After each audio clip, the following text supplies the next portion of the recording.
Biak Numfor memiliki sebuah fenomena alam yang dikemas menjadi festival budaya. Festival yang juga merupakan pesta rakyat ini diberi nama Festival Munara Wampasi.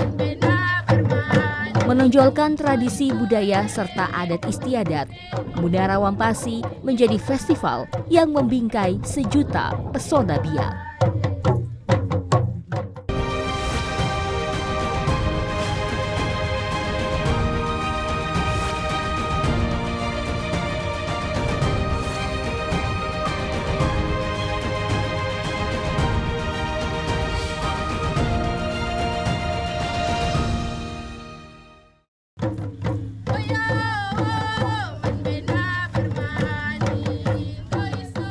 Diawali dengan war, tarian tradisional biak yang diiringi lagu-lagu yang dilantunkan para penari. Syair lagu yang menggunakan bahasa biak ini bukanlah syair biasa. Lantunan syair ini diberi nama Neno-Neno, yang merupakan wujud mantra atau doa yang dipanjatkan kepada Yang Maha Kuasa untuk meminta kekuatan dan perlindungan bagi mereka yang akan melakukan atraksi Apen Bayeren. Sebelum atraksi Apen Bayeren dimulai, para penari menempati sisi kiri dan sisi kanan bongkahan batu panas yang sudah dibakar terlebih dahulu selama 2 jam. Apen Bayeren adalah sebuah tradisi khas Biak Numfor yang memiliki unsur budaya dan magis. Orang-orang terpilih akan berjalan di atas batu bara yang tajam dan panas. Atraksi ini menyatukan energi manusia dan bara batu. Ya, jadi apen itu bakar batu, bakar api. Bayeren itu sepakat, harus kita bersatu, mempunyai satu komitmen, baru kita lakukan. Mereka baru akan berjalan setelah diizinkan oleh Alvarez Yapen. Sebelum menginjakan kaki ke atas batu, para pemain membubuhkan pinang siri yang telah dikunyah pada telapak kaki masing-masing. Satu persatu mereka mulai berjalan di atas bara batu. Mereka berjalan dengan santai tanpa menunjukkan raut wajah kepanasan ataupun kesakitan.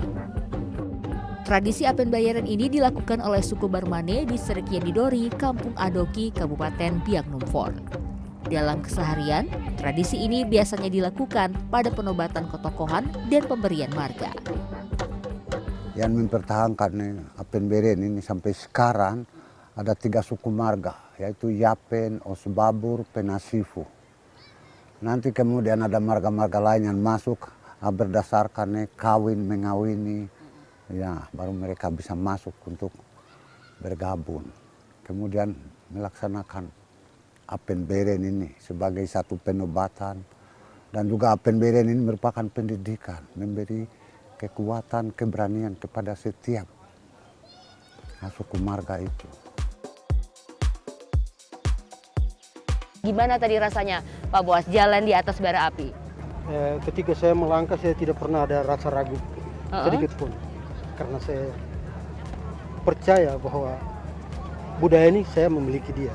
Rasa panas nggak tadi? Tidak. Tidak sama sekali tidak ada ya? Ada rahasianya nggak Pak Boas? Apa Di balik ini hanya dengan doa. doa ya? Tadi saya lihat juga ada yang sempat ditaruh di bawah kaki, itu apa itu Pak Boas? Hanya pinang dengan kapur, tapi ketika kami lakukan sesuatu, kami berdoa, minta kekuatan. Berpegang teguh terhadap kepercayaan kepada Sang Pencipta menjadi kekuatan bagi Boas dan kawan-kawannya. Hati yang murni menjadi kunci keberhasilan para pemain atraksi. Pernah nggak Pak ada kejadian misalnya ada yang terbakar saat jalan di atas api, bara apinya itu? Ketika ada dari anggota kami yang terbakar, berarti dia ada sedikit melenceng. Dalam istilah bahasa Indonesia ada berbuat salah, tapi memaksakan diri untuk terlibat. Apen Bayeren berasal dari tradisi barapen, sebuah tradisi bakar batu oleh warga Biak untuk memasak saat berpesta. Kalau mulai mau barapen, kita bakar, taruh kayu, taruh batunya, kita bakar sampai batunya merah. Nah, sudah merah baru kita taruh makanannya di atas. Oh, oke. Makanan keladi, petatas, banyak umbi-umbian, terus ada lauknya, ada sayurnya semua. Lauknya apa itu Mama Ada biasanya? ikan, ada babi, ada pokoknya namanya makanan. Makanan orang Papua ya. Nah ini saya dikasih sama Mama, ini apa nih Mama? Keladi. Oh, ini saya sudah curi star ini sebelum yang lain mulai saya sudah bisa coba nih keladinya. Kita coba ya Mama, aduh panas. Panas, harus diangkat. Tapi oh sudah masak ya.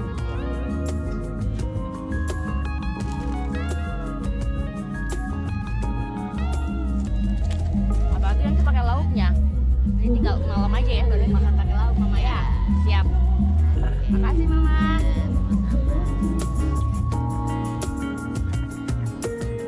Makanan yang sudah dimasak ini nantinya akan dinikmati bersama oleh pemain atraksi Apen Bayeren dan semua tamu yang hadir.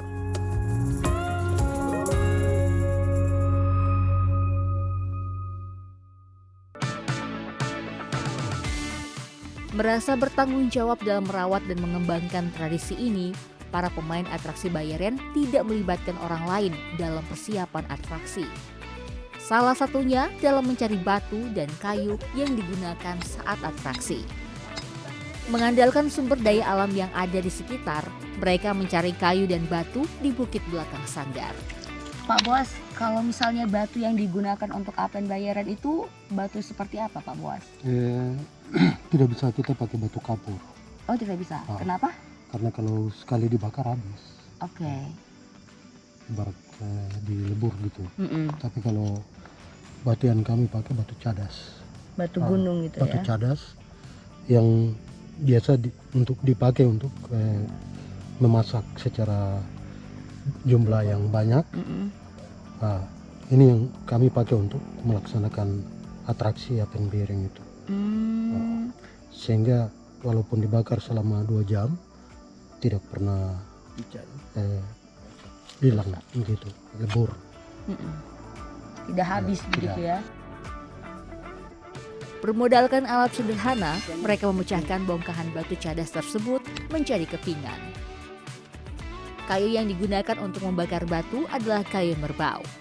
Orang Papua lebih mengenal kayu itu dengan nama kayu besi.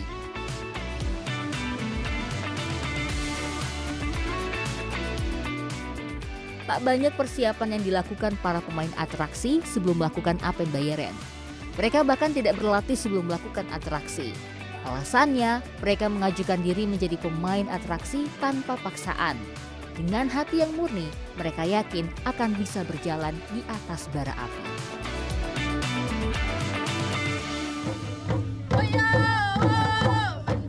Tradisi Apen Bayeren merupakan tradisi turun-temurun yang masih dijaga hingga kini. Bagi suku marga Yapen, Apen Bayeren adalah harga mati, sebuah identitas yang harus terus dilestarikan dan dipertahankan.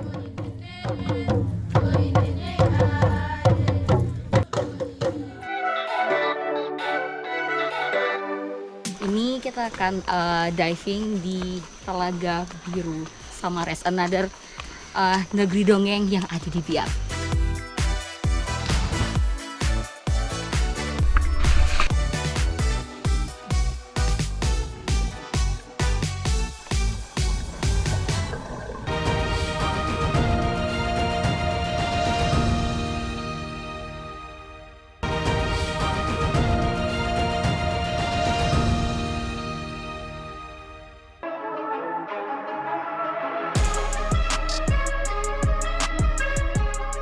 Biak Numfor adalah sebuah kabupaten di Papua yang terletak di Teluk Cendrawasih. Merupakan pulau terbesar dalam rangkaian 42 pulau kecil, Biak memiliki pesona alam yang masih terjaga. Berbagai destinasi wisata alam di Biak memiliki pemandangan yang memukau. Salah satunya negeri dongeng di Kampung Patwa. Negeri dongeng memiliki ciri khas pepohonan rindang dengan akar yang terlihat di atas permukaan dan diselimuti lumut.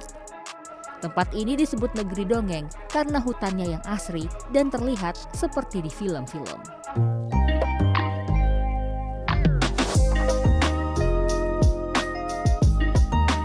Kali ini saya mengunjungi sebuah tempat wisata yang cukup terkenal di Kampung Sepse Biak Timur. Begitu tiba, saya dapat mendengar jelas suara ombak karena jarak pantai yang begitu dekat. Namun tujuan saya bukanlah pantai, melainkan sebuah telaga. Ini kita bawa alat diving ke tengah hutan, karena memang divingnya itu akan ada di dalam hutan. Ini kita akan diving di Telaga Biru Samares, another negeri dongeng yang ada di Biak. Ayo Om Gatot, semangat Om. Semangat, ayo. Begitu saya tiba, mata saya langsung tertuju pada kontrasnya warna biru air telaga yang dikelilingi pepohonan hijau. Selain berenang bersama keluarga, pengunjung juga bisa menyelam untuk mengeksplor kedalaman telaga. Pak, ini kan kita akan diving nanti di air tawar. Betul. Apakah ada yang membedakan antara diving di air tawar dan di air laut? Iya pastilah. Pertama di air tawar itu kan dia tidak ada daya berat massa airnya lebih ringan daripada air laut. Karena di laut kan kita tahu bahwa kadar garamnya, partikel-partikel garam itu yang membuat dia lebih berat. Nah, sementara di air tawar kan dia lebih fresh, lebih dingin saja. Nah, itu yang membedakan ini. Jadi kalau umpama ini kita lebih tenang di sini, nanti rasakan sensasinya dinginnya air tawar gitu, menyelam di air tawar. Ya. Oke, jadi nggak sabar. Tapi saya mau tes air dulu, boleh nggak, Boleh, Pak? boleh. Loncat dulu ya? Siap. Oke, sip. Silakan.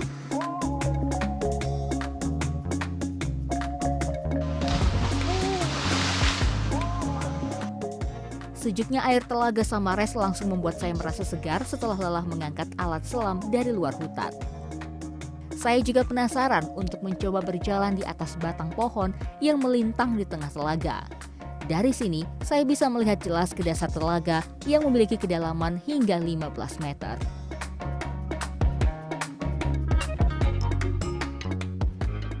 Setelah puas berenang, kini saatnya saya mengeksplorasi isi Telaga Biru Samares. Tak hanya dibuat kagum dengan pemandangan di atas telaga, saya pun terpana dengan panorama unik di dalam Telaga Samares. Puluhan batang pohon yang terbentang dan menindih satu sama lain menjadi keunikan Telaga Biru Samares. Berenang di antara batang pohon pun menjadi sebuah tantangan tersendiri.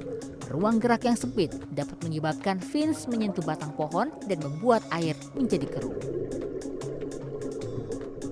Bagi pengunjung yang tak bisa berenang, jangan khawatir, karena pengunjung tetap bisa menikmati keindahan dari pinggiran telaga. Sudah selesai divingnya di Telaga Samares. Tadi rasanya sangat menakjubkan, serasa berada di dunia lain dan airnya juga sangat dingin. Tapi sekarang masih ada diving selanjutnya yang harus kita dive spot selanjutnya yang harus kita kunjungi, dan ini tidak boleh dilewatkan juga. Penasaran di mana? Ayo kita pergi.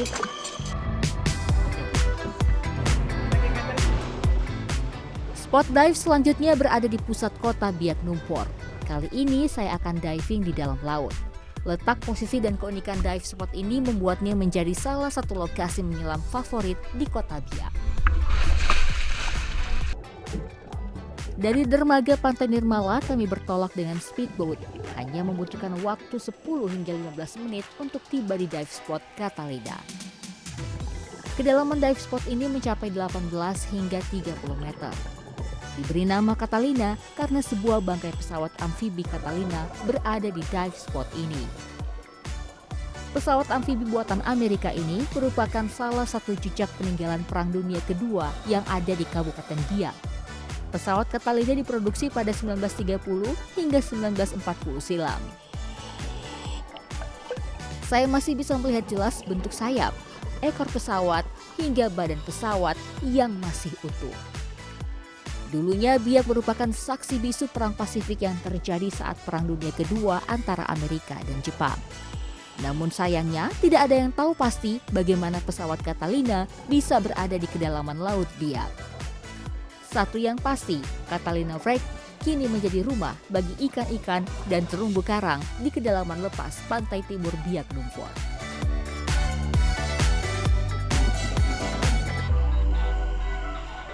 Kabupaten Biak Numfor memiliki lebih dari 50 situs selam. Selain wreck atau bangkai kapal, situs selam Biak Numfor mempunyai berbagai keunikan. Salah satunya adalah Wundi Cave di Kepulauan Padaido Biak. Perjalanan menuju Wundi membutuhkan waktu sekitar 1 jam dengan kapal cepat.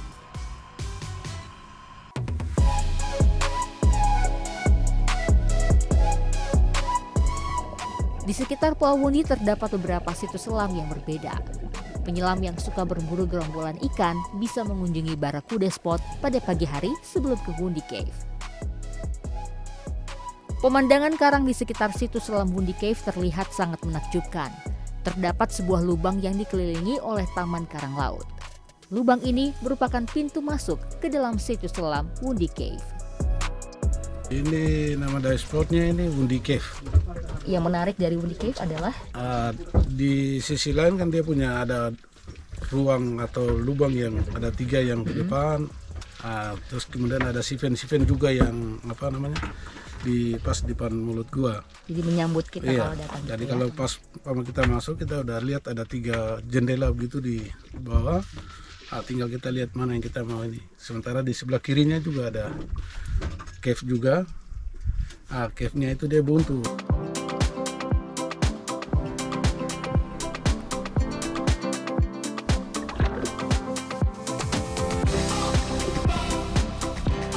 Memasuki situs selam Wundi Cave serasa berada di labirin. Terdapat banyak gua yang bisa dijelajahi. Saya pun melewati mulut gua yang berdiameter sekitar 6 meter dan dihiasi dengan sifen koral yang cantik. Saat berada di dalam gua, saya juga bisa melihat aneka ragam ikan yang berenang di sekitar dinding gua, seperti big red eye fish dan antfish. Keluar masuk gua di situs selam Wundi Cave memberikan sensasi petualangan yang berbeda. Menjaga keseimbangan juga sangat dibutuhkan saat diving di lokasi ini agar tidak terbentur dengan dinding gua. Keindahan alam Biak Numfor menarik perhatian wisatawan lokal maupun mancanegara, terutama para pecinta dunia selam. Salah satunya Ahmed El Tantawi yang kini justru memilih tinggal di Biak. Nomor 1, menyelam. Menyelam. Saya suka sekali menyelam di sini. Tapi saya suka semua, nature, hutan, mancing, semua orang. Karena orang di sini friendly sekali, orang bagus, baik sekali. Nomor 1, saya suka karang. Di sini di Biak ada karang yang luar biasa. Di Biak Timur, di Badaido, ikan juga. Ikan di sini ada ikan seperti ikan Napoleon yang ada ikan apa lagi, ada ikan pari yang saya suka sekali. Ada kadang schooling tuna, juga ini ada history, ada rak-rak seperti Catalina, pesawat, ada kapal di Badaido, ada tempat di sini nama Munisi Point. Munisi Point itu ada barang dari waktu World War II, missile, bom, truck. So, ini laut luar biasa. Tempat menyelam di sini yang saya sudah coba mungkin 50 tempat menyelam di sini ya. Wow. Diberkahi dengan kekayaan biota laut, keindahan alam, serta memiliki jejak Perang Dunia Kedua, membuat Kabupaten Biak Numfor menjadi tempat wisata lengkap untuk dikunjungi.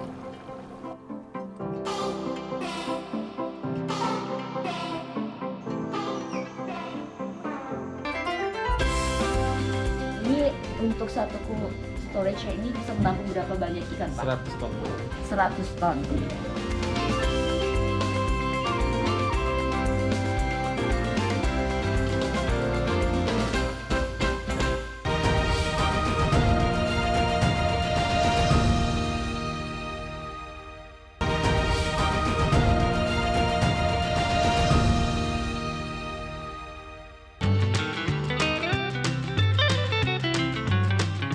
Biak Numfor adalah sebuah wilayah kepulauan di utara Papua dan merupakan halaman terdepan Indonesia di Samudra Pasifik.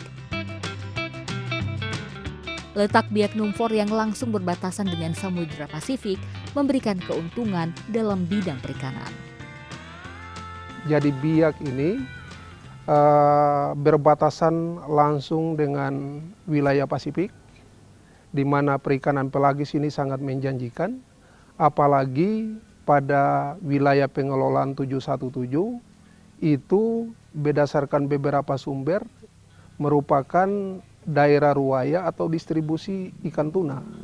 Jadi itu melakukan ruaya tahunan mulai dari Australia, kemudian Papua Nugini dan melewati Biak, baru kemudian menuju ke Filipina. Yang sudah tentu potensi perikanannya itu sungguh luar biasa. Jadi ikan damersalnya ada, kemudian ikan karangnya, dan juga ikan pelagis khusus tuna dan cakalang.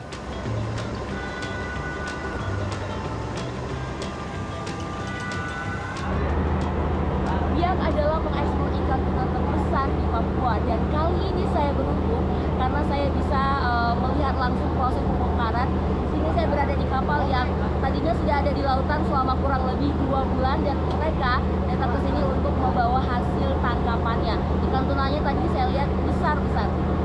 Kita lihat itu dia, salah satu contohnya. Berbagai jenis ikan tuna dan ikan pelagis lainnya dengan beragam ukuran berhasil dibawa ke daratan oleh kapal penangkap ikan ini. Berat totalnya mencapai 5 ton. Saat ini, Biak memiliki 26 kapal penangkap ikan. 22 kapal menggunakan alat tangkap longline dan 4 kapal menggunakan purse seine untuk ikan pelagis kecil. Ikan hasil tangkapan kapal tersebut langsung dibawa ke cold storage atau ruang pendinginan tak jauh dari pelabuhan.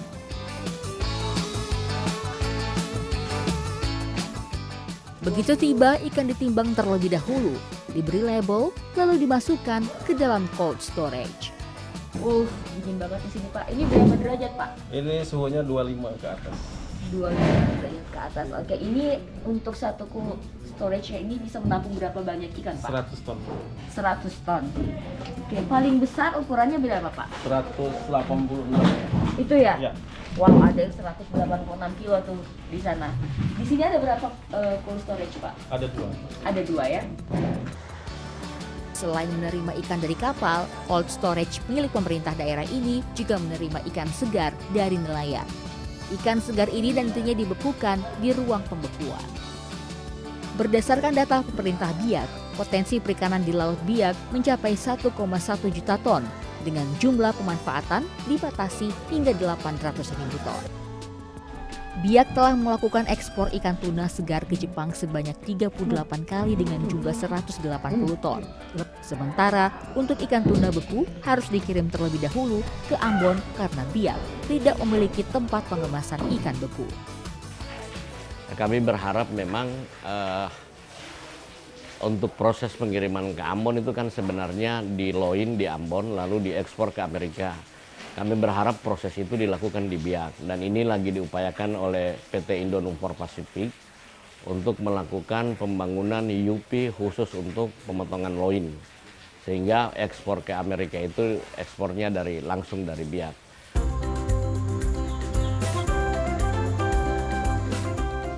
Manfaat kekayaan potensi Laut Biak juga dirasakan warga yang memiliki usaha kecil menengah. Salah satunya Yubelius Usior. Ia memulai usaha ikan asap pada 2018. Biak Lumpur ini sebagai salah satu destinasi wisata, sehingga itu yang mendorong untuk inisiatif melakukan usaha ikan asap ini. Sehingga di saat orang akan berkunjung ke Biak Lumpur, salah satu oleh-oleh yang dibawa adalah ikan asap selain produk olahan oleh-oleh yang lain. Pertama, potensinya tersedia. Sehingga kalau potensinya tersedia, itu kalau dilakukan, tentu biaya untuk pengadaan itu lebih sangat murah dibandingkan dengan bukan ikan asap atau yang non yang ikan. Yubelius menggunakan ikan tuna sebagai bahan baku ikan asap. Awalnya, ikan dibersihkan terlebih dahulu, lalu dimasukkan ke dalam tempat pengasapan. Ada beberapa hal yang perlu diperhatikan dalam proses pembuatan ikan asap agar mendapatkan kualitas yang bermutu. Yang pertama, tentang awal daripada bahan baku. Bahan baku yang berkualitas, ikan kepala yang berkualitas. Lalu proses pemotongannya dan pembersihannya. Karena kalau ada proses yang tidak sesuai dengan standar yang dipergunakan, maka akan berdampak terhadap proses dan kepada hasil akhir. Tingkat kekeringan air pada daging ikan juga menjadi faktor penentu daya tahan produk ikan asap. Karena itu, ikan wajib diletakkan dengan posisi vertikal agar air di dalam daging menetes ke bawah. Ini udah jadi ya dia. Proses terakhir adalah pengemasan. Biasanya pengemasan dilakukan oleh anak-anak Yubelius, Noel, dan Dani. Yubelius memang melibatkan mereka dalam usaha ikan asap ini. Ikan asap dengan pendapatan mencapai 2 hingga 3 juta rupiah. Yubelius hanyalah satu dari sekian banyak warga Biak yang merasakan berkah kekayaan lautan Biak. Nah, lihat orang tua kerja sendiri terus punya rasa ingin mau juga untuk bekerja. Jadi selamanya kita hidup dengan orang tua terus. Oke, jadi ini ya, jadi ingin mandiri begitu ya.